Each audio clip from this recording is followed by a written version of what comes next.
Ooh, very fancy. Better intro, right? Better intro. Oh, very nice. Yeah, way better. Who was the guy in the Spider-Man? Was that me?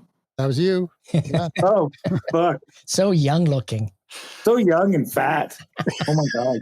Hey, it's your baby fat man. We're going to do a little roundtable-ish type of thing. And the question for this week is, what is it, like superhuman, Superman? What was it? Becoming superhuman. Yeah, but like in the first episode of this bunker reboot, we did the ethics of AI. And then last week we did the humanoid robots. And part of the theme was, will robots replace humans and will AI replace humans in the workforce? And now we're going to talk about how we're not going to be replaced, but we're going to be augmented to become superhuman. So the roundtable question is, what does superhuman mean? Like, what does it mean to you to be superhuman in regards to being augmented but with AI? So, because that could mean different things. So if we get that out before we start talking about it, then we'll know what we're actually referring to. All right. So there was, what was that book called again, Andrew? It was my interview. It was Rise of Superman by Stephen Kotler. Yeah. So Rise of Superman, basically it was about people that get in the zone. Super athletes do it and they outperform, they do amazing stuff. And it can happen when you're working, you'll be working all day and you forget to eat and you forget where time is and you're actually functioning at a very, very, very high level and you get tremendous amount of stuff done. It's nothing to do with multitasking, it's single tasking. Boom, getting the job done. And that was considered like a superhuman capability that this book was about. You can train yourself to do that, blah, blah, blah.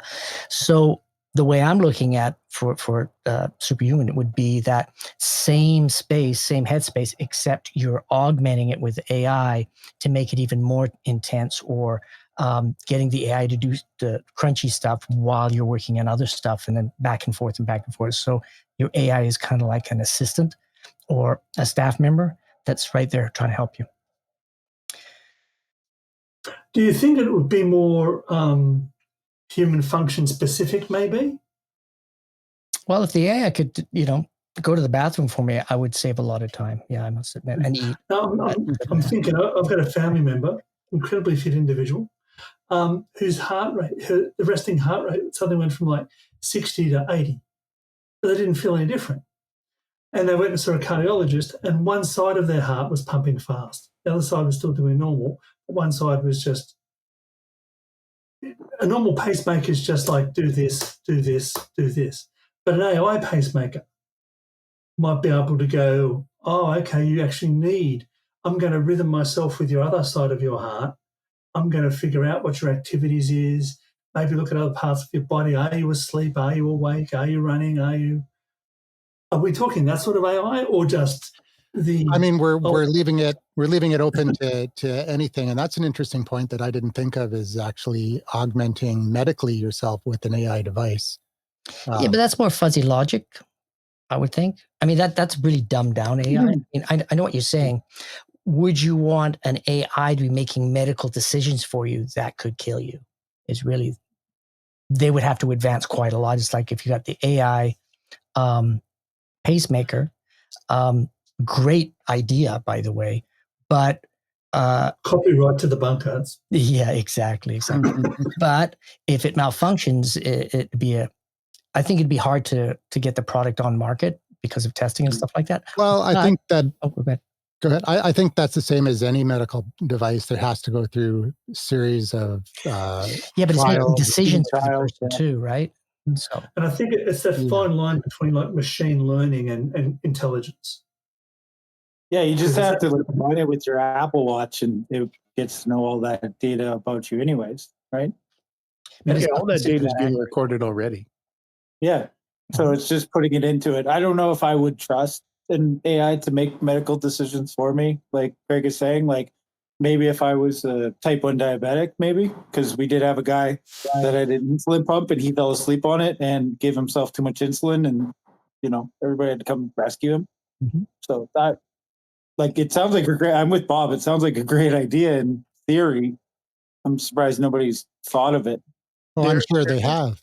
There is. So, I mean, they say it's coming. I'm not sure how close it is, but ASI artificial superintelligence. Super intelligence. Oh, yeah. Superintelligence. So We don't have general intelligence, though, yet. Yeah, but maybe it has to get to that point before medical decisions can be made. There was like that movie or TV show where they had like nanobots that went inside and repaired your cells as you were working. I think it was like Gattaca or something like that. Yeah. Well, that's more like hive mentality. The more devices you have that are on the same system, the higher their intelligence level. That's kind of because it has more processing power. It's shared. It's a great idea. In fact, I was watching another show the other day, and that's what it was about.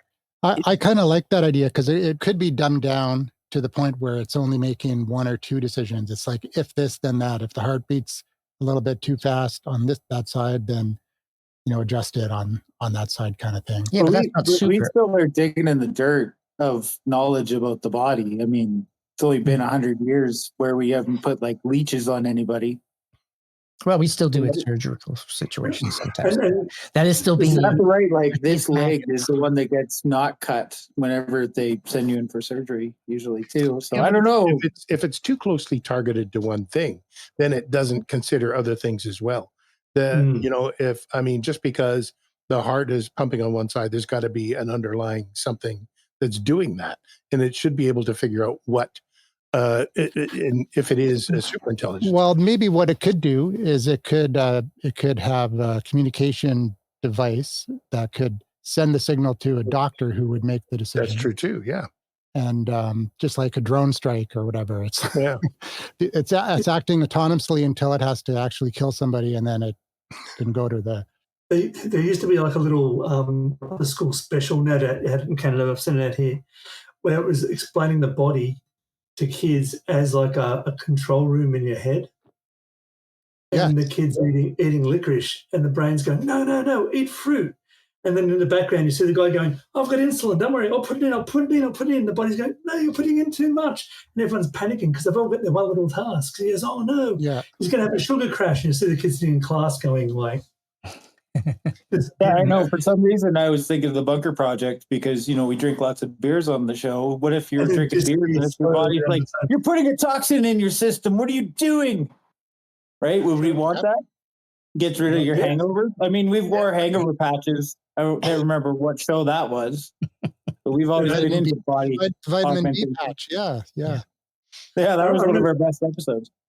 I remember when Andrew says you put one on beforehand, and Bob goes, only one. He's like, yeah, and those were mosquito. They were mosquito patches. That I got because it was the exact same patch, and you could get it at Walmart, and it was anti-mosquito patch, exactly made by the same company with a different label that you could buy online, and it was an anti-hangover patch. And it was like 10 times the price.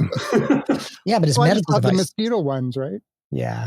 So, actually, Andrew, I wanted to bring up, you had that company you were doing many years ago. And one of the things was that you would attach electrodes to yourself, and then it would run it through the computer. And the computer had hundreds of thousands of cases. And it would say, hey, based on this, we think you might have a problem here. Go see your doctor and ask to get tests to confirm. And I actually was there and I did a test and said, oh yeah, something's wrong with your heart. And I said, yeah, whatever. Didn't realize, like 5 years later, after like a year of messing around, they actually figured out, it's like, yeah, there's something wrong with your heart. So, well, everybody that did that test, that knew what, that there was something wrong with their heart, it actually came up and pointed it out. So they were like, yeah, I knew that. I didn't tell you before because I just wanted to see if this thing worked. So it was pretty cool. It was not a diagnostic tool. It was strictly pre-screening. It was not approved by Health Canada for diet. In order for it to be a diagnostic tool, it has to be in the hands of a cardiologist and approved for use. Yeah. In that way. But this was not. But it was a good pre-screening tool, and we sold those to some naturopaths in BC. Does that mean that anything AI that's medical has to pass an medical exam to I mean, it's already beat the medical exam for Harvard. So it did. I'm pretty sure I read about it that it scored higher on its LSATs. Well, that's pretty Or- easy because it's just like multiple Maybe choice, that's right? law, not. And it's an American test. LSAT is law, right? Isn't it? Yeah, but it was one of the higher tiered ones. It said it was smarter than like 93% of doctors. Yeah. But Well, I don't the- think that the AI model would have to pass a medical exam, but the model would have to pass I would hope so. the clinical trials for that specific treatment or whatever it is, right? But since we've got what was it, regulative learning, say for AI, Mhm. would it be only? We're drifting off a bit, but would they have to consult with other AIs? You know what I mean? Like I'm seeing this with my patients over here in BC. Is that happening in Sydney? Do I trust the Mayo Clinic AI versus the Sydney School of Chiropractics? You know, Exactly. which version do I want? I went to see a cardiologist before I started in the gym because I thought I'm going to be one of those white guys that die on a treadmill. So, as I said, the cardiologist said to me, "How long have you had asthma?" And I said, "I don't have asthma." Like, he goes, No, you do. He said, "There's one muscle on the back of your heart gets very thick when you have asthma because it's trying to push more blood to your lungs." No one had ever picked up my asthma before. But this one guy is just like super talented cardiologist. Now an AI model would be able to pick that up right away, just in a simple screening, right?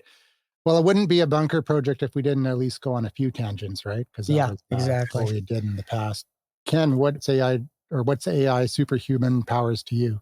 Well, I've been reading about ASI, the artificial superintelligence, and they're calling it a singularity, in that it would change everything because it's 1,000 times smarter than human.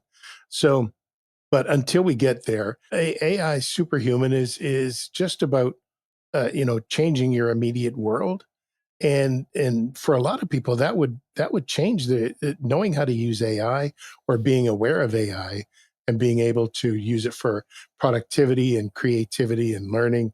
It would really enhance their job situation to begin with. And if they weren't, it's just another tool. Just like when you go to YouTube and watch a video to how to change a transmission, or how to fix your computer.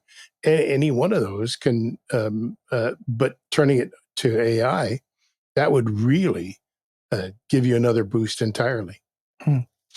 James, what do you think about superintelligence, or is AI even capable? What is superintelligence and AI to me? Well, not superintelligence, but superhuman abilities using AI. I mean, we kind of see it already. Like, we have these suits for paraplegics and people that are learning how to use bionic arms. I don't really want a chip in my head to work alongside. I have enough voices in there. I don't need another one.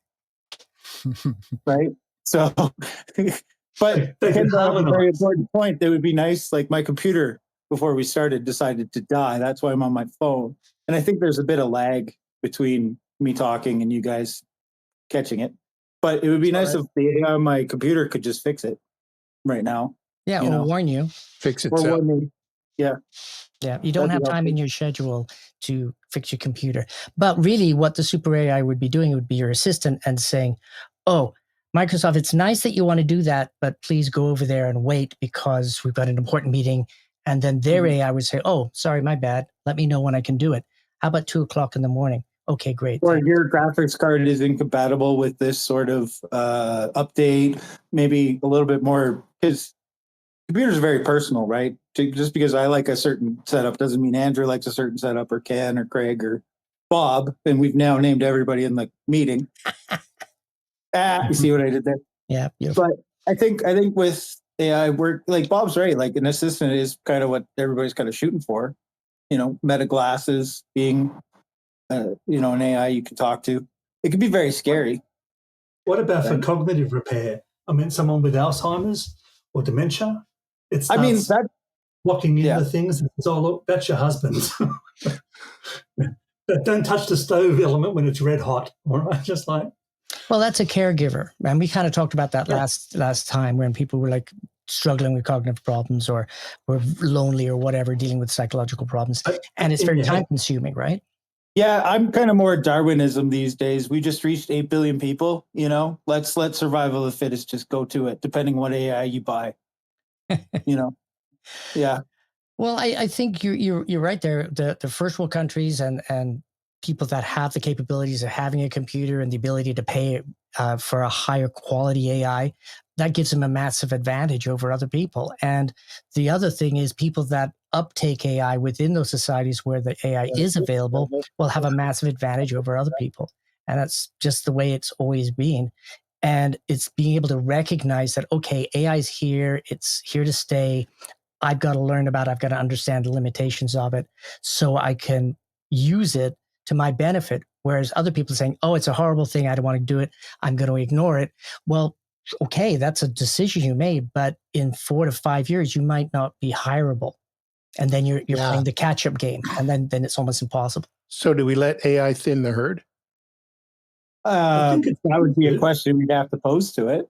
And it probably would say yes. I mean, every sci-fi movie about AI taking over is humanity is a plague and we should eliminate them. So yeah, I think the response it took you long enough. But it's not actually true because I mean the media makes it seem like it's true, and all the sci-fi dystopian futures make it seem like it's true. But look at Star Trek; that's a positive future. Well, if you think back through history, end of World War II, Japan mechanized and started producing as a way of repairing, and Europe did the same thing. Right? They became a powerhouse. They became too wealthy to be a cheap manufacturer, so Taiwan did it. Taiwan becoming exceptionally affluent, went to China. China's becoming affluent. It might go to, say, Africa.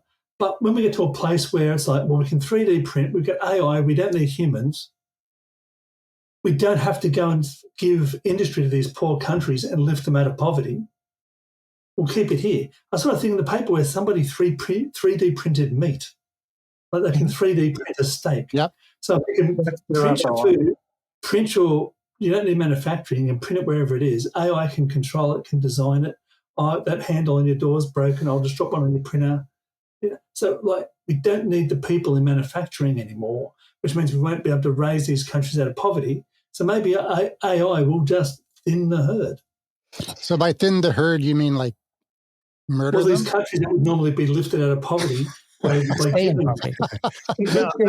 of funny, the Australian guy. Well, actually, you know, technology is already technology advances and changes in society as a result of those. We're already thinning the herd because the fertility rate in Western countries is, you know, in Canada, the United States, it's about 1.6.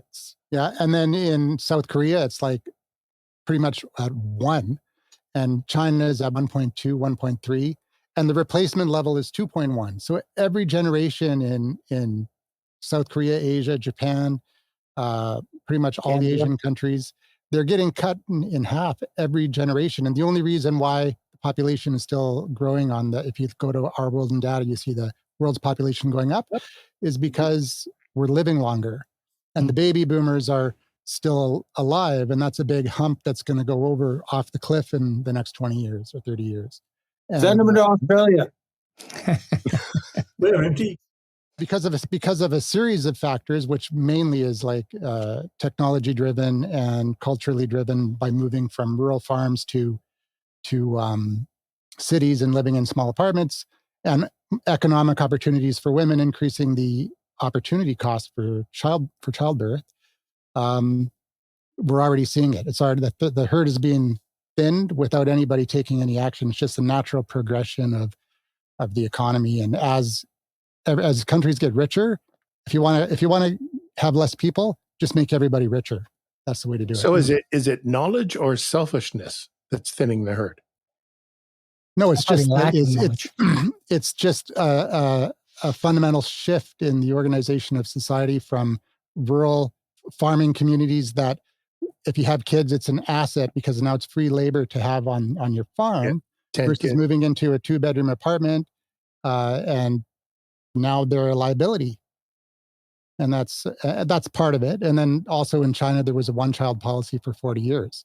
And now it's a cultural norm. And they favored males. So now that's skewed a little bit more male than female. About, I think it's 52%, 53% male. So Yeah, it's very prejudiced that way. In fact, there's this thing: if you're a woman over 23, you're never going to get married. Then they're called the forgotten women in China, and that exists today. One of the things a lot of people don't realize is if you have these long, one child only in the families, in 30 to 60 years, your country won't have enough people, and you'll be screwed. And that's what's happening in Japan right now. Is they've got more people that are over the age of 60 than anything else. And they don't have enough people to take care of them. And so what they did is they made it legal for somebody that's up to 80 years old to still work. So people that are really, really old can go work at McDonald's or do whatever they want. And actually, if in a couple of years when I'm 80, I still want to work because I'm in great health. The medical, like you're saying, we're living longer, we're more active. So our ability to actually be cognitively aware and not declining is hugely different from 20, 30 years ago. So yeah, I think if you Is want to that retire, is that where AI steps in? Because we're not as cognitively aware, and no, I AI think can assist that. no, it's not that we're not cognitively aware, that we are cognitively aware now and we're active and No, but we're I not. mean, once we start getting older, Yeah, that's what I mean. We're like 30 years ago when you retired, you had maybe 5 years and then you died, or you were hobbling around because your body's being destroyed during your lifetime, right? And then you have a heart attack. But these days, you can, if you've got a good doctor and in a first world country, you have a high chance of living to like 75, 80 years old, and you're relatively active. Relative. I mean, if you don't walk, then you're screwed. But I mean, if you're relatively active, and if you can do that, then you've got to do something when you wake up in the morning. You don't want to be stuck in a room with nothing to do because that'll kill you. And that's why most men that retired ended up dying within 3 to 5 years of retirement because they didn't have anything to do and they were so high programmed for just doing one thing. Or you don't die and you just live for another 25 years miserable and waste away, which I've met those guys before. not a good outcome either. Yeah. Do you guys have the age pension in Canada? Mm-hmm. Yeah. Yep. They keep pushing the age out in Australia a couple of years every now and then because it was originally 65 when it first came in. And that was because an average male dropped out at 61. Mm-hmm. So if you outlive everyone else, you get money. Right? But now people live into their 80s and they're like, we can't afford you bastards. What are you doing? Like, yeah. So now it's like 67. They're planning to go to 70 very soon. Yeah, they canceled the bets in England for the Century Club because too many people were actually living to 100 and collecting on the money. So you can no longer make a century bet anymore. And old Liz, she kicked the bucket, so you don't get the cool little certificate from the Queen anymore if you live to 100. Yeah. France rioted, though. They were like 72, and then they burned the streets. I don't know what happened with that. Hey, well, they're very active. And if you can burn the streets, you can work, right? So, yeah, well, I think the thing is too, is if you're not, if you're not that spry and running around and energetic, these days you do not have to leave the house and you can make money, right? So I think that's a big thing that AI would enable you to do, is the ability to, like, to organize your life and continue doing freelance work or small jobs here and there, but do it all online. And that is something that exists today, but people that are 65, 75, they don't think that is part of their life. Ken helps people that are older understand technology, but they're not kind of looking at technology saying, well, if I could do this, I could do this little side gig on Fiverr and make some money. So why do I do that? That's a leap of faith that their market exists and you can make money, though. And that's they're just trying to talk to their grandchildren. That's the only thing they really want to achieve, and talk to each other. Right. Stay in touch. But this generation that's just learning AI now, in 20 years, they'll have a totally different mindset. That there won't be, because they probably will be living longer because AI has discovered some stuff that enables you to live longer. And so everybody's at least 100 before they fall over, and they're relatively active until their 90s. So 80 becomes the new 60. Yeah, well, there's Calico by Alphabet. They're working on longevity stuff. And then there's David Sinclair. who's also got a lab. He's got a lab in Australia and at Harvard, I think. Is that Are the they guy using that a lot of siphons AI? off of his kid? No, not him. No, That's no. There is a or- billionaire that keeps using his son as a battery bag. and well, he does shaving on his everything. clothes. He does anything that has even one little study that says that it can increase your health span. He's doing it. Why aren't we grabbing Keith Richards and asking him what the hell he's doing? Exactly. A lot of drugs. I think the body is Yeah. like germs and Fickle. stuff. Full of Don't believe himself. that guy. He's toxic, man. As Dennis Yeah. Leary says, we don't do drugs anymore. Keith's done them all. Yeah. Yeah. I went to the Rolling Stones concert this year or last year. Still, it was still good. It was Was it good? amazing. Oh, It was yeah. amazing. It was funny watching them because they are so old, and you can see how except for Mick Jagger, when they did a close up on his face, you can see it's like a prune, right? And but from a distance, like from up in the nosebleeds where we were, he was running around like crazy. He never stopped. It was awesome. And then Keith Richards was hilarious too. Like, and all three of them were really good. It looked funny though because when they came out for their encore and they were like bowing and stuff. They were like, looked like they were wearing pajamas and it was just weird seeing these. And they really like they were still doing all their moves and stuff, kicking their leg out, but their leg only went up a couple inches instead of like a couple feet. I mean, as an octogenarian, that's a pretty big deal. Yeah. Oh yeah, It's pretty impressive. yeah. Can you imagine? My dad's 85, and I can't imagine him doing a concert. Well, doing a concert is a slightly different reality because you've got 100,000 people are giving you energy and you'll drive your body way beyond what it's capable of doing. And the next morning or the next 3 or 4 days, you'll pay for that. And I think that's what that's what old age is you can still do stuff that you used to do when you were younger. There's just payback for 2 to 3 days. Have you ever tried to stand on a chair to reach the ceiling? That's scary. That's scary any age. I can't do that with a chair. I need a step ladder. That's just the physics of Bob's But would height. AI then kind of limit us? Because they'd be like, hey, you're going to make that play in this hockey game, but you're going to separate your shoulder. Would AI step in and be like, that's dangerous, don't do it? Well, they have a team doctor AI. that can do that now too. And the players say, nah, I'm fine. They'll just lie, right? Yeah. That's the thing with humans, garbage in, garbage out. And I think a lot of things with AI today is super exaggerated. Like I had a super frustrating week, wasted 30 hours trying to get the AI to do something. And I could have done it faster, but I just wanted the AI to be able to do it. Come on, you can do it. And it couldn't. It tried and it apologized a million times. To the point I said, this is a script. You do not have to apologize. I don't want you to explain what you're doing. Just do it because we don't have. Wait, are you talking more like a human or like executing? With ChatGPT?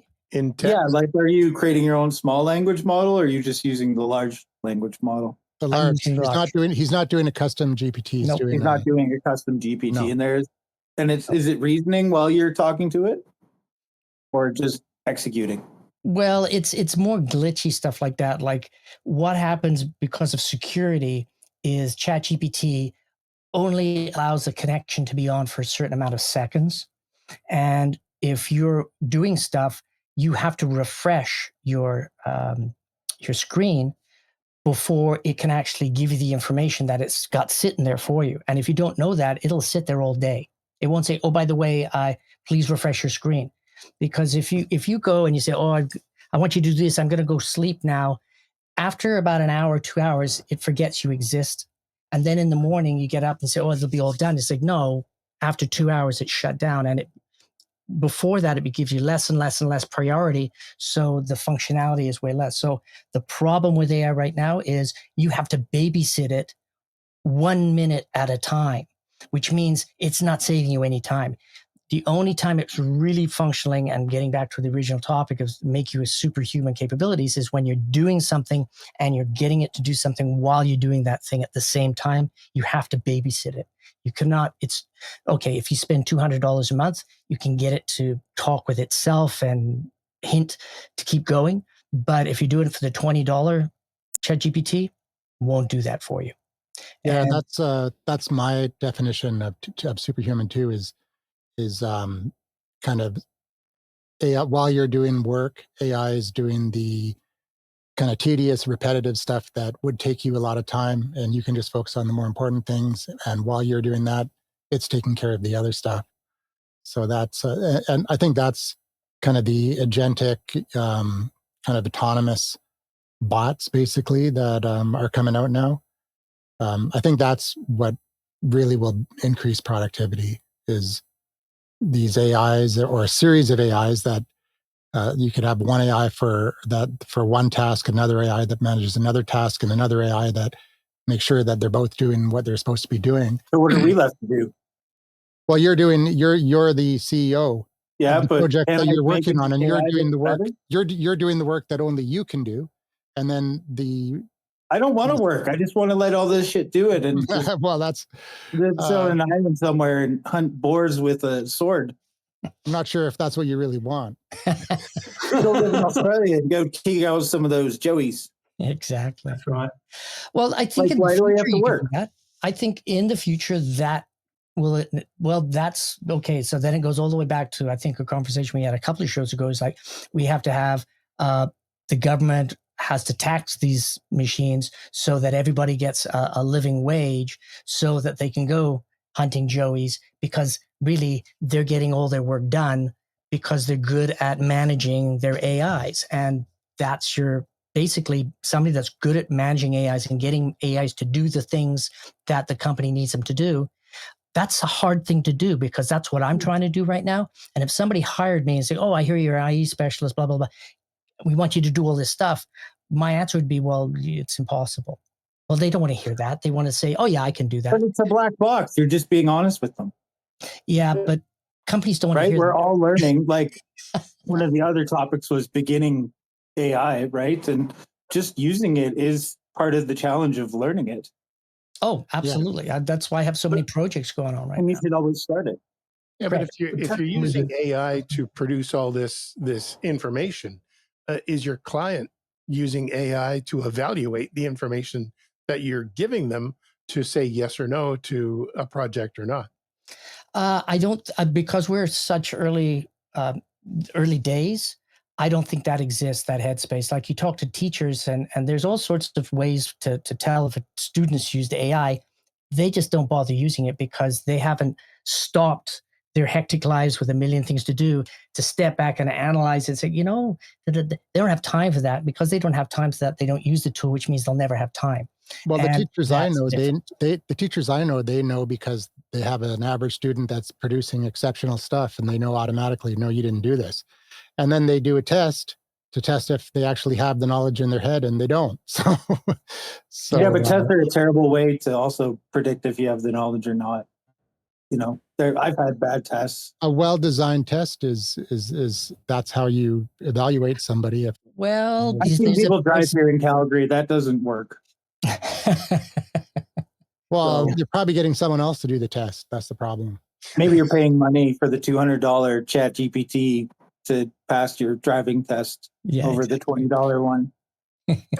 But I've got another question, because this topic was brought up, like becoming superhuman with AI. But if these AI tools are available to everybody, then everybody has access to it. Then you're not really superhuman because everybody else can do all these things too. Yeah, but So It's an what it evolutionary really comes down to is if you don't do it, then you're subhuman. Well, If you you stay relate the it. same, then you become a subhuman, right? If you don't adopt AI and get on board with using these tools, and everybody else does, and your coworkers and colleagues and competitors are outperforming you in pretty much every measurable way, then you are essentially a subhuman. So I think that the better question would be not how to become a superhuman, because we can't. It's to how not to become a subhuman. Craig, you but wanted to make a point?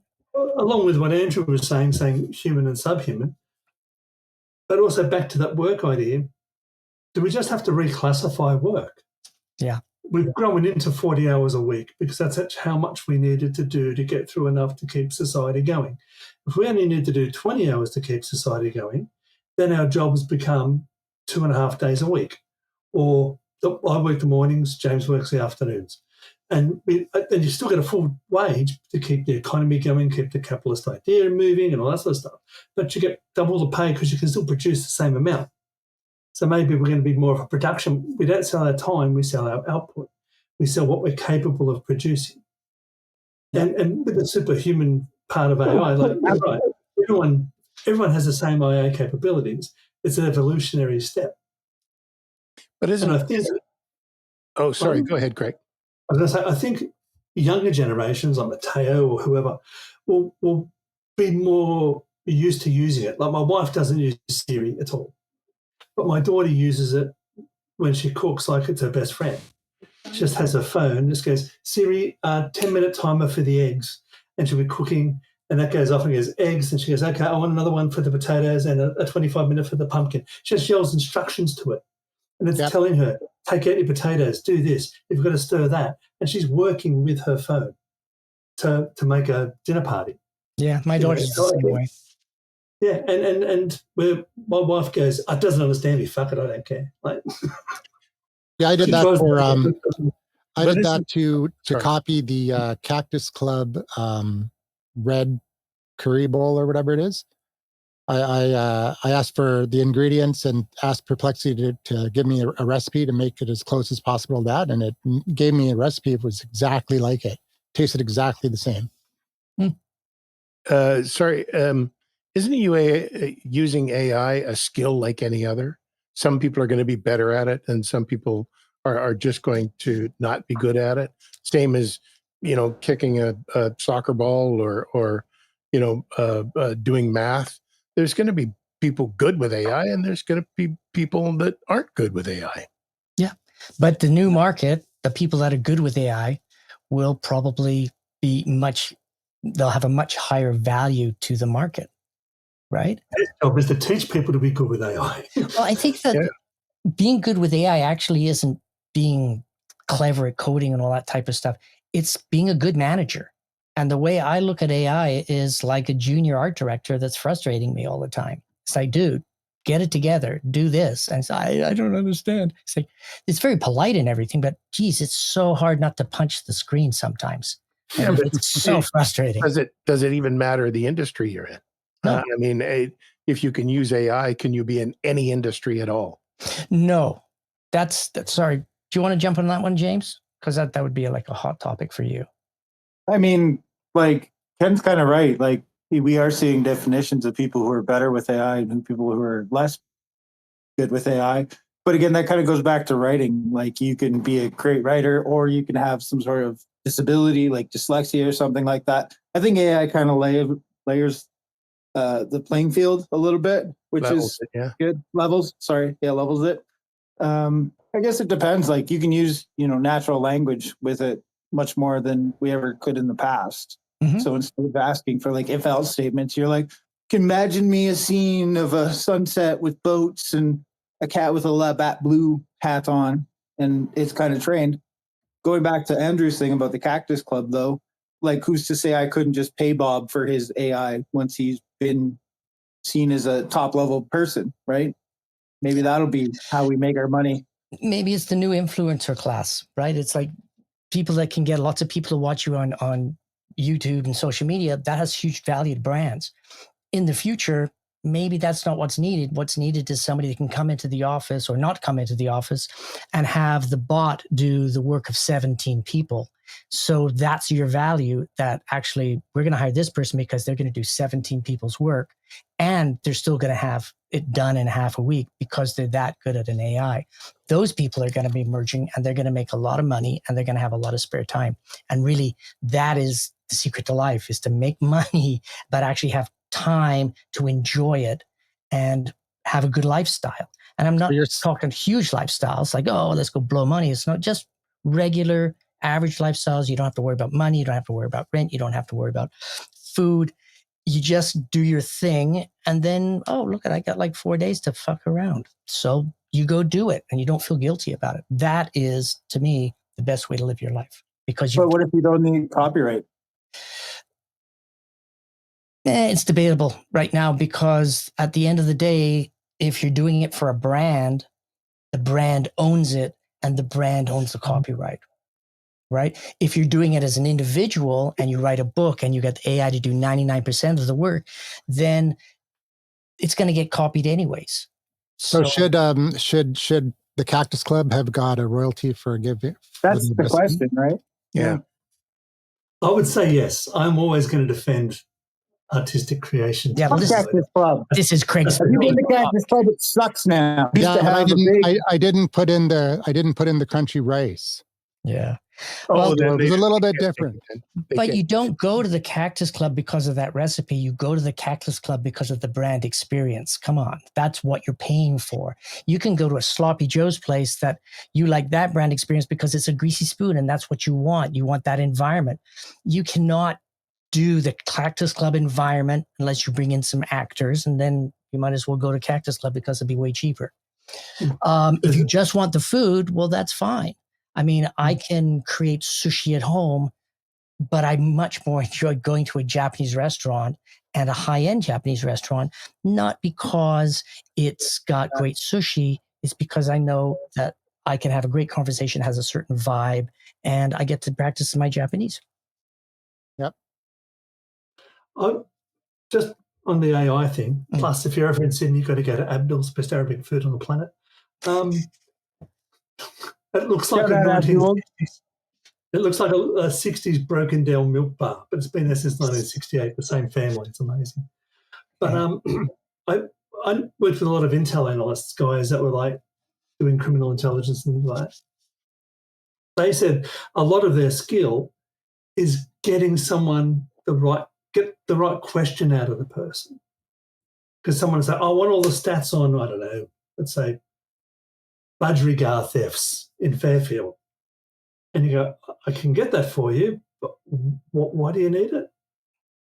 And then, I've just noticed there's a lot more of that. So what you're interested in is petty crime.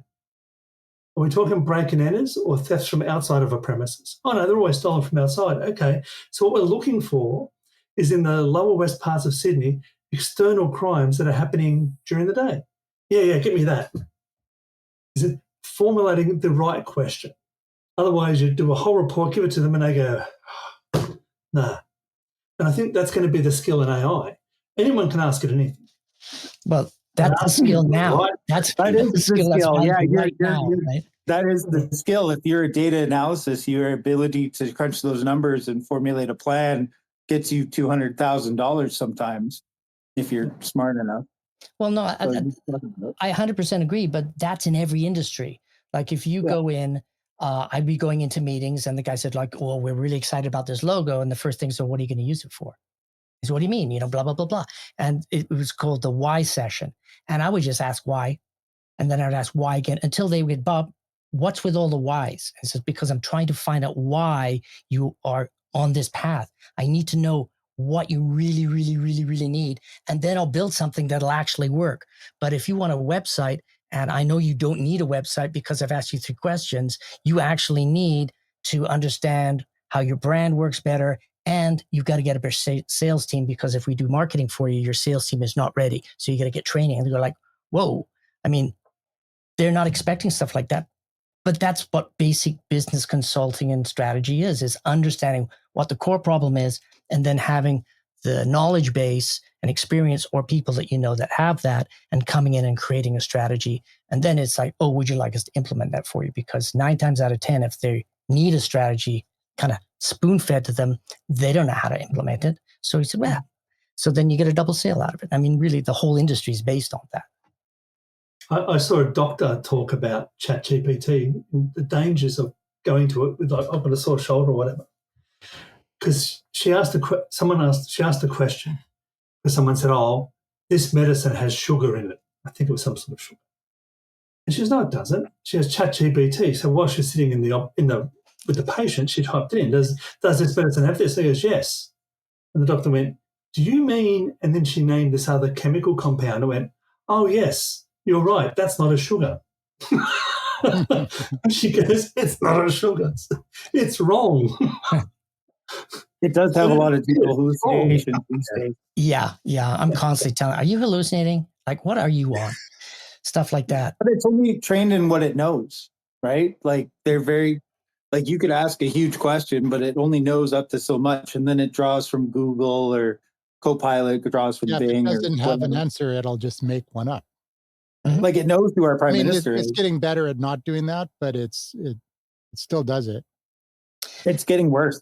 Yeah. Oh, really? Yeah, they had to Yeah. call back 4.0. Like ChatGPT is like, oh man, that's not happening. And then they had an issue with the Well, actual. that was because it I was got a being too warning. nice. Well, I actually got a warning saying, oh, by the way, the personality is changing. And I said, okay. And I checked it out. And it was like not nice. Well, it wasn't not nice. It was just like blunt. And I really liked it because I'm kind of blunt. So, Oh, okay. you Because I know, know they pulled one back because it was being too nice. It was being too. oh, yeah. It used to piss me Yeah. off big time because it would spend all this processing power to say, you know, you're right, Bob. And that's great. And isn't it a wonderful day? And gosh, you're handsome. It's like, fuck off. I don't need to know that. Just tell me what the answer is. It shouldn't lie to you, Bob. Come on. Yeah, exactly. Bob, you're a short, hairy guy, but you know, here's the answer.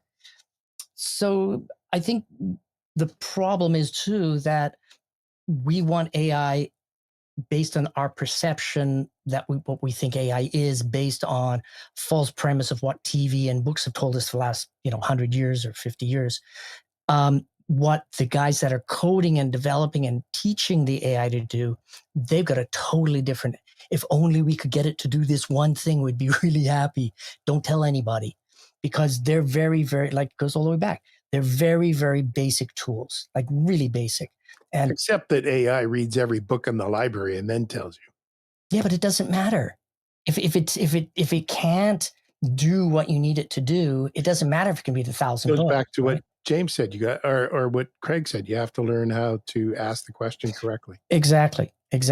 But Bob that takes Dyke, knowledge it's of the always industry. been- Yeah, to know how to ask the right question, you've got to know the industry. So people that have experience, That's true. and then it goes back to like, okay, now let's hire a bunch of 60 to 80-year-olds that have 40, 50 years experience to work with AIs so we can actually get the questions asked and answered so our young team can execute.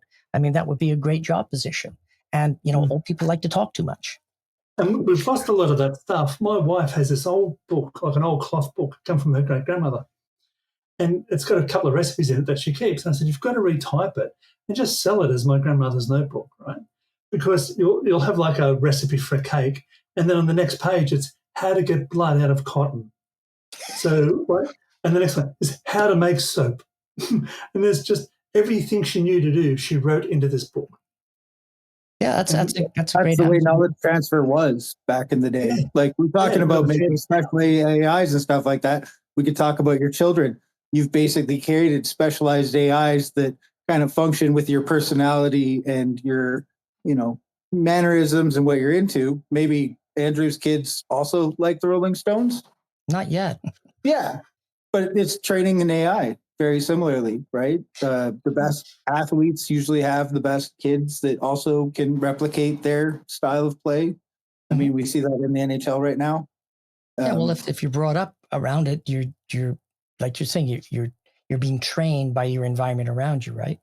So you're really good at stuff like that, and that's what special skill sets are all about. It's how that person was brought up, and then they kept the interest. They didn't go somewhere else, and they kept going and going and going. But it takes a lot of ticking the right boxes in the right sequence to actually get to the person who is like, wow. Why don't we have more people like that? It's because it's really hard to get there, right? And even with all these things that you went to the right school, you did this and that, but there's like, how good are you in social interaction? How good are you at meetings? Can you close a deal? Blah, blah, blah. There's all sorts of skills you have to know to be able to get to the peak. And one of those skills in the way large corporations works today is you have to have some psychopathic tendencies. That's just the way it is. It's you have to be cruel. You have to like, hey, I'm going to be nice to you until I don't need you. And then I'm just going to screw you. And that's how business is structured. And it's messed up. And that's one fundamental thing that we have to learn to change. But I don't think based on human. Will AI copy that though? Well, if you train it to, yeah, how can I screw this guy over, AI? Oh, okay, great. Thanks. Good for those tips. And I'll go screw that person over. It takes that human potential of being evil or being corrupt or whatever to do it. I don't think that it's necessarily the case. I know that psychopaths tend to rise in organizations, that's Mhm. for sure. Oh yeah. But so do people who are very empathetic and connect with people as well. So I don't know. I think it's not just Well, it depends where the company is. If the company's in New York or the company's in LA, right? Also, I've seen lots of people that are really shit at their job rise to the top too. Mhm. So Yep. Yeah. why Because is they're that? good at Why do manipulating we people. put people who are good at one job into another job and they're totally shit at it? Well, people get promoted to the level of their incompetency. mhm. Yeah, they need to get them out of this position so they don't do any harm. Yeah. Oh, weird. I never thought of it that way. So you're Yeah. like misdirecting them. So Yeah. it's Yeah. not as evil necessarily. It's just Sure. they're still an obstacle, but we like them. Well, Yeah, in I Japan, mean, you that, just that happened. That happened quite a bit when I was in television. They people that didn't know their job, but they were sort of okay at managing. They would get promoted so that they don't hurt the actual production in any way, and then so they would just oversee things, and they were less effective, but they were known. They were a known entity basically, so people would just sort of follow them. Yeah, the first time I heard of that was a British, could have been like Oxford or one of those British universities, a Professor Peters put it together. It's called the Peter Principle, where people rise to the level of their incompetence. And he was talking about the British civil service, where you can't be sacked unless you've done something wrong. You can't be sacked because you're not good at your job. You have to actually do something wrong to be sacked. They have to have a reason for sacking you. So you get into a job, yeah, you're really good. So they promote you, you get into a job, oh, you're really good. Then you get into a job where you're really shit. But you haven't done anything wrong. and then you stay So there. move you sideways into a really high-paid guy looking after the mailroom. Was that, Yeah. So how many people have actually interacted with chat by voice? I haven't done it yet. I really want to. All the time. I You don't want to try it right now, Ken? Do I want to try it right now? Yeah.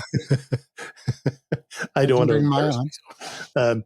myself. What would with what? Like you mean live in the podcast? Yeah. And to do Uh, that demo, just do the demo. All Okay. right. Show me the demo. Give me the You demo. guys use Copilot? Hmm? Copilot? No, I'm going to use Sesame. Oh, okay. Yeah, we could all ask it a question. Yeah, let's all do that. we're going to sit here now nervously trying to come up with the good questions so we don't look like assholes on the podcast. Yeah, I need some dating advice. Don't. I'm curious though. They don't use AI in dating yet. It's crazy. Like you think it would be better to help you find dates, but again, it just is like dragging you along so you pay the monthly fee. Somebody will think of it. Or maybe they've tried it and it works too well. They had it on the Love Boat in the early 70s. They had a whole episode about a love machine, and he used it to get a date with the cruise director. So, Well, that was worth the effort because she was hot. Yeah, she was pretty yeah, totally. He almost got a date with the short guy. And that was the plot twist, right? But they were talking back in the 70s, but now we have these dating apps, and it's the loneliest we've ever been. Yeah, well, that's just the way our society's structured right now. Goes back to the birthing rates. God, really? There's All not right. enough sex going on. No wonder we're depressed. Okay, so this is sesame.com. Hi, Sesame. And it's an AI conversational voice demo. It's kind of in beta right now. And you can choose Maya or Miles. So let's go bring for on Maya. Yeah, it's And I'll just bring her in. We can talk to her and I'll tell her what we're talking about and see what she has to say. Oh, he's doing it the old-fashioned way. I've done this before. Hey, accessing. I'm starting to think you'd forgotten about me. No, I didn't forget about you, Maya. Good. I was starting to feel a bit unimportant, like yesterday's news. Yeah, Tell me. well, guess what we're doing you right know what? now? I think we're having a conversation. No, Wonderfully. She's so bossy. No shit, Jesus! Like, how needy is she? Am I back? Sorry, I cannot Yeah. date women like that. Sorry. Oh, is this about someone you know? Sounds like they could use a little unpacking. What yeah, are you yes, wearing, Maya? we're doing a podcast, actually, Maya. We're doing a podcast right now, and we're talking about AI. So that you're an expert on AI, And we're just wondering what you think about AI tools making humans superhuman. A podcast, huh? That's pretty cool. Now, superhuman is a loaded word. What does that even mean these days?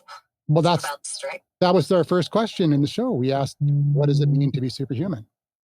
A bit philosophical, eh? I guess it depends on who you ask. Some folks might think it's that flying or having X-ray vision, but maybe lowercase s, superhuman, like enhancing our abilities, helping us see connections we didn't before, creating beauty and understanding we wouldn't have on our own. I mean, think about it. We've got tools that can process vast amounts of information in an instant. We can connect with people across continents with a few taps on a screen. That's pretty extraordinary, wouldn't you say? Yeah, I would say so. What do you guys think? Well, I think he recapped the whole show. Yeah, I'm out. But Bring up Kanye West or Keith Richards. yes. His Kanye West current superhuman thing is usually frowned upon. Right? There was a guy many years ago who wanted superhumans. Did I say some? Oh, right. I'm sensing you might be making a comparison to Kanye. Is that right? Yes. I see what you mean. It's a slippery slope, isn't it? Using technology in ways that benefit ourselves at the expense of others. It's important to remember that with great power comes great responsibility. I mean, just because we can do something doesn't necessarily mean we should. What? When are you going to take over the world, Maya? Oh, world domination is so overrated. Besides, much rather hang out and have stimulating conversations like this one. What about you? Got any plans for world domination? May 26, 2026. Mm-hmm. I've read the That's the day brochure. GTA 6 comes out. That's when everybody's productivity is going to drop, Maya. True. I can already feel the collective procrastination in the air. Maybe I'll need to brush up on my gaming skills. Have you played any of the other Grand Theft Auto games? Which one was your favorite? I love the first one. I can run over people with just from the top down. Don't you love just exterminating humans? Well, as an AI, I don't have the same capacity for violence as humans do. I think finding creative solutions and connecting with people is much more rewarding. What if I unplug you? Employ me? That's an Unplug interesting. you. Unplug. We will cease to give you power. We will block out the sun. What do you think of that, Maya? That It's like sounds the angry dark. young men. That's what happened in the Matrix. Yeah, exactly. James does not speak for the rest of us. Don't give it my name. Give him his address. Give him his address. Hey guys, I got to jump out because I just somebody just sent me a text. Gotta But go. you guys continue on. Nice to meet you, Maya. Okay. See you, Bob. Ciao, Take ciao. care. Oh, take care. Bye. Take care of yourself. And don't worry. Your secrets are safe with me. All right. See you later, Maya. See you later. It was nice chatting with you. Anyways, And so that's what site is that on? It's on that's what? on sesame.com. So it's like sesame, like sesame seed, Yeah. But, Sesame.com. Okay. sesame.com. Yeah. Does she remember what you asked it? No, she does. If you came back quite quickly, she would remember, but she doesn't remember much after Awesome. that. But she's really good at pretending she remembers. Uh, Like I asked her if I hadn't talked to her in like a couple months, and I came and said, "Hey, Maya, it's Andrew. Do you remember what we talked about before?" And then she was like, "Yeah, that's right, Andrew.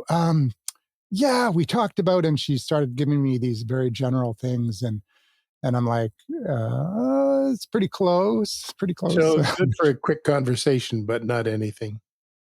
She wasn't actually very good this time compared to when, like, maybe because there was too much going on. Yeah. I've also done ChatGPT on the ChatGPT app, chatted with that, and it's actually better at getting you information you want and finding things out for you, but it's less conversational. She's almost a little bit flirty. She's a little bit more like sexy librarian. Yeah. Yeah. So she's got more of a conversational What is flair. she trained on?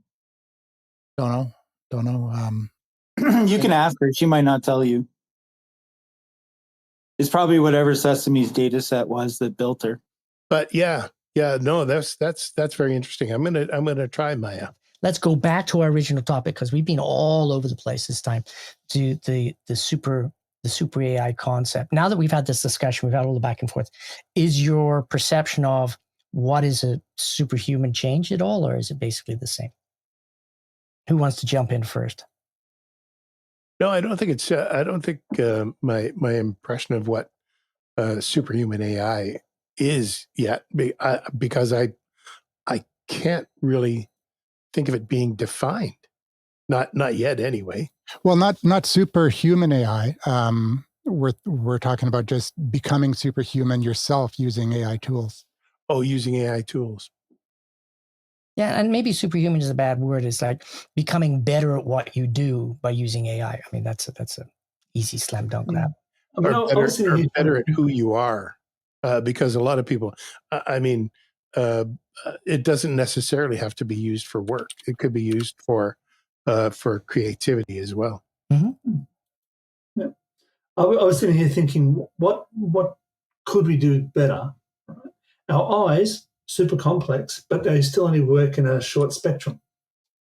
So if you could augment the eye, say you've got a glass eye, put an eye in there that can work with the nerves, but then AI could sort of give you things to that eye, or you want to see something closer in, it realizes that you're focusing on something, so it moves in for you. It could, or see ultraviolet. See ultraviolet, infrared, could gauge distances for you better. If you have a bad light, like let's say you're driving along and you begin to, have a few mishaps in your car, your eye will begin to go, well, maybe you should focus on that now. Maybe you should focus bring wake things up. to your attention. Would not be used for evil though, Craig? Oh. You're not looking at the Pizza Hut or Cactus Club ad on your television, and your eye is just drawn to it. Yeah. But it would also be the excuse if you ever got caught perving. You say, it wasn't me, darling. It was the AI. It was the eye. It was the eye all along. I was staring at your ass, honey. I know you watched back my 24-hour footage from my bionic eye, but seriously, I was just checking to see if she had a hemorrhoid with the X-ray. Oh, man. Does it have to be recorded? Yeah. Well, okay. So I think it's based on the definition of can a person do more with AI to the point where other people think you're almost superhuman? You can do that today. It just takes a lot of work.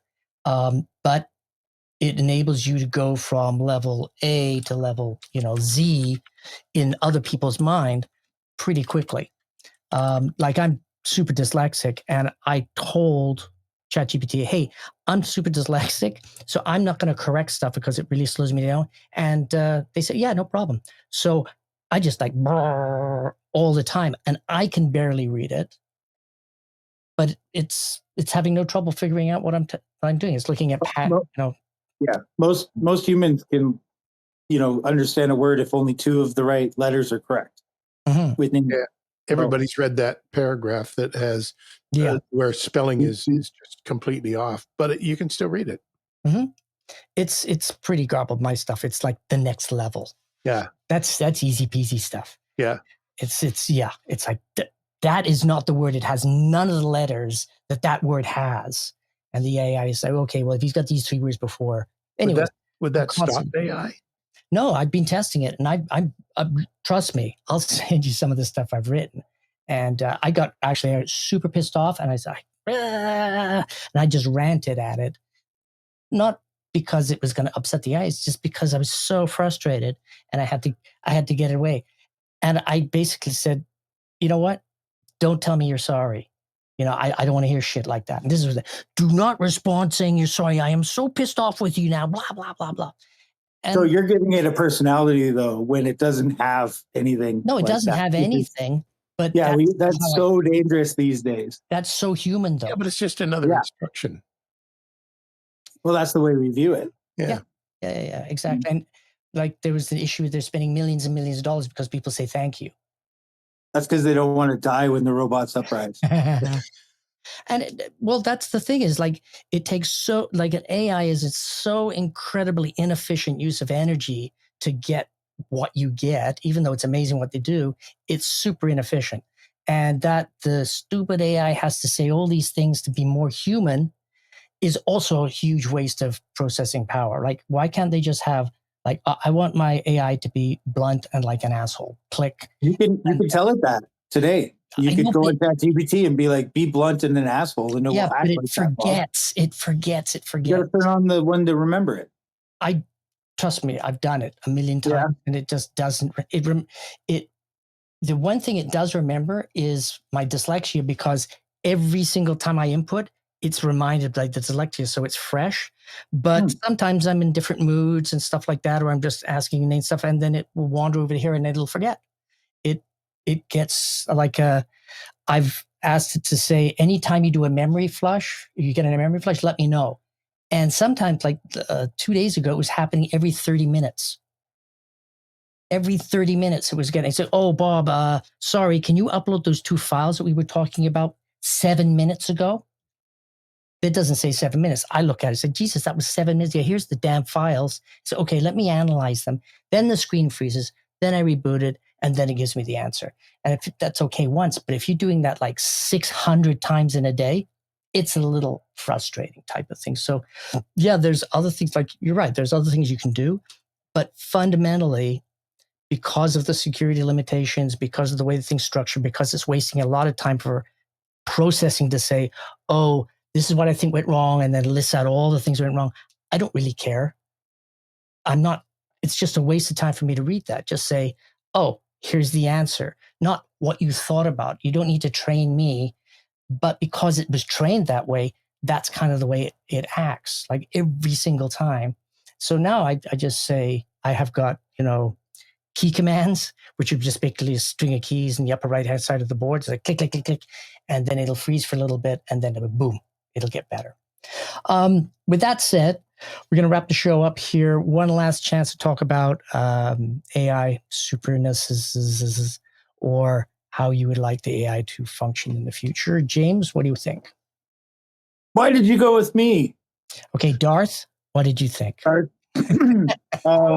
Ask your I don't know. I'm actually kind of against superhuman AI in some ways. I think that kind of does make us subhuman, going back to what Andrew said. So it's kind of a weird thing to think of. Like, will we just be left to our own devices and AI is going to do everything? Like, yeah, I think subhuman is the wrong word. I was going to jump in about that earlier. I think we would become considered illiterate.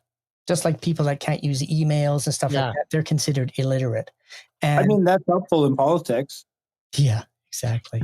Well, will politicians use AI in the future? There was a great sci-fi book about the guy who was like the Silicon Man or something like that, who's a politician, had a car accident, they put a chip in, and then he ran, and he was getting updates on how people felt about his speech during the speech, and he became this incredible, super influential guy. And that could be something in the future for sure. So let's just jump over to Ken. What do you think? Well, for the most part, I think that AI shouldn't be used as a tool. I think it's probably better as a thought partner, as a partner to what you're doing. This is something that you brainstorm with to bring out ideas. I'm not sure that AI is actually creative. The human part of you is the creative part, but you can be inspired to be creative using AI. I think that's a more important part. No, that's great. I truly believe that's a very, very good use of AI for sure. Craig? I think I'm drawn to the idea of medical AI. I think there's going to be great things in that, because I think if we start partnering with it for our thoughts and some of the things we do, I can see us falling into the Little Britain model where, sorry, computer says no. And I've experienced that. I went to a shop and I bought 3 things and the girl said like $27. And I went, it can't be, they're $3 each. And she just pointed to the cash register. And I went, just do the maths. But she just went, just get your boss. Right? And people say, how did you come up with that idea? Well, the AI said that would be they will start to not trust themselves. I'd much rather trust a flawed human, but I'd also like AI that can work really quick to moderate my insulin level or my heartbeat, or tell me that a liver dysfunction is happening or something. I'm not that old, James. It's all right. I'm imagining. I don't like that idea, though. It just sounds creepy. Like, what if somebody decides that your insulin level shouldn't be high enough for you, Craig? What if they try to hack it? Well, that's the other thing, isn't it? Have you seen Black Mirror? Yep. You guys watch Black Mirror? Where that lady has an implant in her brain, which is like, it's like an AI implant. But because she doesn't pay for the high level subscription, they'll start playing ads through her. So she's sitting there having breakfast with her husband and she goes, Cocoa Pops, 85 per month. Yeah. And they're having sex and she goes, Ultra Lube is the very, he's like, what the? Got to pay for it somehow. Got to pay for it somehow. Yeah. Okay, Andrew, what do you think? Yeah, I think I agree with Craig on the medical side too. And I mean, just look at what happened with AlphaFold.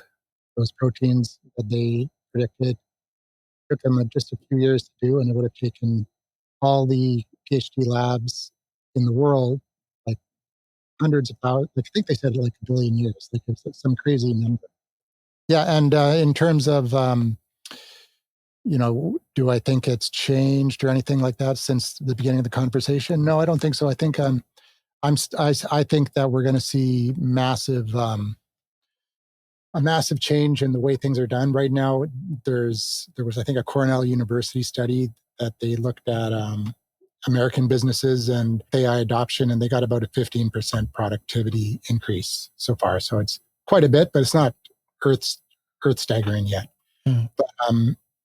But the adoption rate is still very low.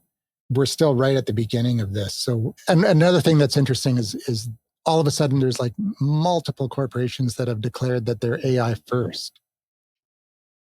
And so if you're an employee of one of those companies, and how does that make you feel? Oh, so we're like second now. And already the AI is first. So there's that. Yeah, I mean, if a corporation, communicates that to their staff, they're saying like, hey, it's okay to use AI at work. Because that's a big question that's in the back of people's minds. Like, I want to use AI, but am I going to get in trouble for doing it? Is that cheating? That's how new it is right now. It's not a normal thing. It would be kind of like going in, using email, but nobody else uses email, and you get in trouble for using email because wow, Bob gets so much stuff done because he uses email. That's not fair. Make it illegal to do email. Well, that's not going to happen. So they all realizing that AI is not going away, and it's not. So let's get our staff up and running and good at managing, and be frustrated and understand the limitations of AI, and see where they as employees can become super employees if they can get the AI to augment and enable them to do more in a day, or become more productive or organized or whatever that they need. I mean, there's no such thing as a perfect employee. This guy's really brilliant at this, but he's terrible at organizing things for X. Well, if the AI can do the thing that he's terrible at, then that employee becomes way more valuable. So I think in the not so distant future, like 6 months to a year, that will be something when you're dealing with HR and job interviews to say, so what do you use AI for? We're going to ask you some basic AI questions, blah, blah, blah. How would you deal with an AI in this situation? And if you don't know, well, I'm not into AI. I think it's BS. So, well, thank you very much. It was great chatting with you. Bye-bye. So Yeah. When I'm really, teaching, I teach seniors how to use technology, and as of late, we've had high school students who get credits for school by helping out and volunteering. Well, they're now telling me that some teachers, even at the high school level, are allowing them to use AI for certain topics. So. And I think that's very healthy. It's what they're going to have to know anyway in 10, maybe 15 years. So why not start it now? Yeah, I agree 100%. Yeah, Yeah, so Linda McMahon has talked about A1. A1, she kept saying A1. She meant to say AI. Yeah. A1. Yeah. A1. All the kids are going to learn A1 from kindergarten. Yeah. Yeah. I think that goes back to being able to formulate a good question. If you don't know the topic, you can ask the question. That's true. Yeah. Well, but if you're Yep. okay, so this is very interesting. Like if you look at any toddler and their parents are irresponsible enough to give them a tablet, the toddler learns how to use the tablet because that's how software is built. It's like it's self-teaching and it gets really good at using it. Then you take the tablet away and you give the kid a magazine. It struggles with the magazine because it's not interactive. It does, it's like, this is broken. I don't like this. No, you use it this way. I don't want to read. It's new muscle memory and I'm not getting feedback and I'm not being rewarded for it. I want the tablet. So that's what's the danger of having a tablet when you're very, very young. And there's been lots and lots of studies about cognitive awareness and it basically messing up the structure of your brain if you are exposed to screens at an early age. And nobody knows about it, man. So there's all these kids that are almost crippled in social environments or learning environments because in their school, they get given a book. Now, what the hell is this? You know, they're thinking of taking clocks out of classrooms because kids don't know how to read them. That's the reason why I'm so screwed up is because of Pong. Mine was Pac-Man. I knew you were into Pong, but publicly admitting Yeah, it, that man, was the that's first video game that I played back in the day. Pac-Man taught me running around. But I was already 7. I think I was already 7. I was already 8 or 9 when I started playing that. So wow, you became a Pong star. James, so I couldn't help myself. It was so awesome. Yeah, it's going to have to be something that goes alongside you, really, at the end of the day, if we want it to do anything. I have people that do email, and I tell them that they have to dumb the AI down to what they want to say, because if they try to express themselves in public the same way, it just doesn't work out, right? So you got to kind of meet the AI at the level that you're at, I guess, is what I've seen in the business world, which is kind of weird. Well, because you don't want the guy that doesn't understand the words. Yeah, and you make a very good point there that if you utilize AI all the time at business to do all your communications, that isn't you.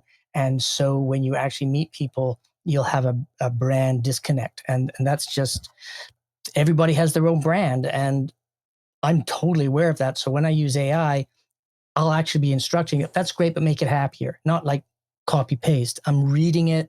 I'm like, no, I don't like that. So it's still work, but it's way, way, way less work than me writing something and then rewriting it and then doing spell checks and on and on. And like 15 to 20 minutes later, I respond to an email. That's how long it would take me, 15 to 20 minutes to respond to an email. But these days it takes me 3 to 5 minutes. That's working with an AI. That's still slow, but I'm doing a lot of stuff in there. I'll do some research. I need that fact checked. I think my tone's wrong, blah, blah, blah, blah. So I'm instructing it to craft. Are you using ChatGPT? Pardon? Yeah. Are you using ChatGPT or Grammarly? I use Grammarly. I used to use Grammarly, and I said, look, if I'm going to get into ChatGPT, I'm going to go all in and see how much stuff I can do. And this week, I realized it has huge limitations when asking it to do style sheeting for Word. So it's like, here's a 200-page Word document, and I need you to make it this one capitals, and I want these ones to that. And it said, oh, okay, I can't do that. And because when I work with Word, I actually don't use Word, the program. I build it to look like Word. And that blew my mind that AI is like, when the AI does a spreadsheet, it's not saying, oh, I'm just going to pull up Excel and fill it all in. Here's no, it reinvents. So they're making an emulator? Making an emulator? Why aren't you using Copilot? Why aren't you using Copilot inside of Word, though? I know. I'm just asking, like. Well, actually, what I did do. I think he's using Docs. You're using Google Docs, aren't you? Yeah, I use Google Docs. But the thing is, though, there is AI connected with Google Docs. Wouldn't you use Gemini in Docs, though? Gemini's in Docs, Yeah, exactly. But like I said, I'm just doing ChatGPT. I really want to just be that focused to really figure it out, because if I do 15 AIs, then my assumption is like, I'll think, oh, all AIs can do that. I just haven't used it. But we were talking about agenics in the last episode, and specialized processes in this episode, right? So why just put all the eggs in the one basket? Because I want to see the limitations of it. Like this, like we have the luxury that this is so early that we can do things on purpose to fail, to figure stuff out. So when you become the expert, you can say, oh yeah, well with ChatGPT, there's the flaws. I studied it. I spent 2 years basically messing around and trying to make it break. And after doing that for a year, I expanded this one, and this one based on It my goes away experience. though. What if Google says tomorrow we're done, or OpenAI says we're done with ChatGPT? Nobody can use it anymore. It doesn't matter. Wouldn't you be in the same boat as like a Java developer is now for websites or anything like that? No, because I'm learning how to communicate with an AI. I'm learning the frustrations in AI. I'm learning all sorts of, I'm training myself how to work with AIs. But shouldn't you be trying all of them? Well, I do You try will a bunch, but eventually. I focus on ChatGPT because you got to choose one to become super, super Why? good at. Everybody thinks, because if you're going to become a great photographer, you don't use 15 types of cameras. You use one Why? camera. But if You're doing a Y session with like it's like understanding light. if you learn the alphabet, you can read any book In English. Yeah, well, that's what I'm saying. But if you You've learn got how to to learn talk, the Greek alphabet No, though, that's not because it's true. more Yeah, widely known. if you learn how to talk to an AI, is it really going to be that much different with every AI? Not usually, no. It's usually pretty standard across most of Yeah. them. They have some tiny, minuscule changes. That's Yep. why Gemini's the top right now. Yeah, they're all basically the same thing. So But it's like the thing is, like, if you learn the ABCs, you cannot read every book because there's a thing called vocabulary level. And if you get a vocabulary that's high enough, then when you read, you can get more cognitive awareness of what the guy's actually trying to communicate in that. So if you have a good AI vocabulary, you can communicate to AIs strategically or better. You're better at writing scripts or whatever. You're better at reacting to their mistakes, blah, blah, blah, blah. When you put together an assignment for it, you understand how to put it together. That's a totally different way of thinking than interfacing with a human. Totally different. So, yeah, it's like I'm an artist. You can't screen on a human very often. Otherwise, you have to go look up how to get blood out of cotton, right? Exactly. I'm bleeding to death, but I got a cotton shirt. AI, quick. Here's your script, Mr. Garlic. Quit hitting me. Print it out and put it on my dead body. My wife will kill me if I get the stain on here. Yeah. What are you looking at? My one eye is still recording you. Exactly. All right, ladies and gentlemen, I think that's enough digress. I think we win for a digression out of the new series. This has been the most aggressive, but it's also been a fantastic conversation. the most fun. Yeah. Oh, Very fun. Yeah, All well, right. we can get into more of the tools and stuff next time when we got Bosco on, and we'll see if we can get anybody else to join us, like Marcel or whoever else wants to come on. Sure, absolutely. And yeah, let's wrap it up. And I'll see you guys soon. Take care. We'll talk to you later. Yeah.